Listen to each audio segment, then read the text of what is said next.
Disseminate can be used on allies or enemies. When used on either, it creates a circle 675 range around the target, which is a little hard to see, but it's there.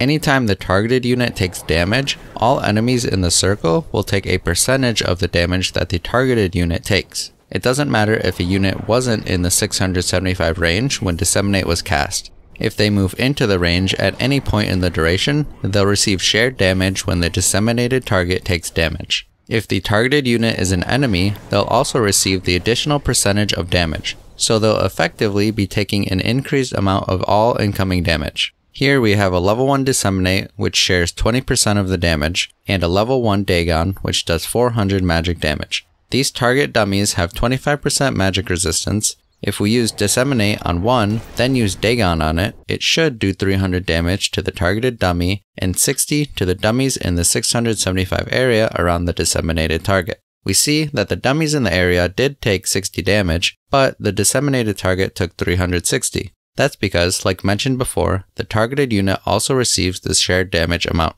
The value of the shared damage is before reductions. So, if the disseminated dummy has a cloak, which gives an additional 15% magic resistance on top of its natural 25%, the bonus damage will only be 51 from a level 1 Dagon, but the dummies in the area will still take 60 damage. The damage from the original hit and the shared damage hit are technically separate damage instances, although it won't do things like break an extra refraction charge or give Timbersaw an additional reactive armor stack.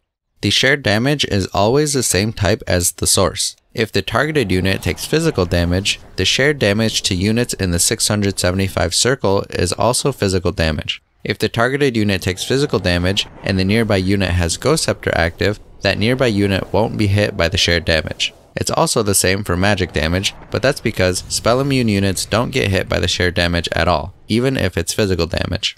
Disseminate works great when used on an ally whose plan is to run in and tank a lot of damage, something like a Bristleback or Axe. If they have high damage resistance, that's especially useful because the shared damage value that enemies in the area will take will be before any of those reductions are applied, meaning the shared damage will be higher. Disseminate is smart to use on an enemy who you want to deal a lot of damage to in a short amount of time, since it'll apply the shared damage to the targeted unit as well, so they basically take amplified damage overall. Sometimes it can be difficult to click Disseminate on your teammate who's running into a bunch of enemy units or heroes. When this happens, you can click Disseminate on your teammate's portrait at the top of the screen to ensure you don't misclick it on a different unit. The same can be done for Disruption if you need to save a teammate. You cannot do the same portrait clicking trick for enemies. It doesn't work.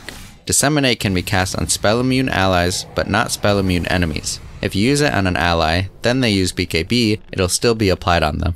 Disseminate can be purged off with basic dispels like a Yule Scepter or Lotus Orb. If a unit dies to the shared damage from Disseminate, the kill is awarded to Shadow Demon. Being hit by Disseminate's shared damage doesn't stop the unit from using Blink Dagger and doesn't stop things like Salve or Clarity. Like and subscribe if you enjoyed, thank you for watching, and I hope you learned something new with me.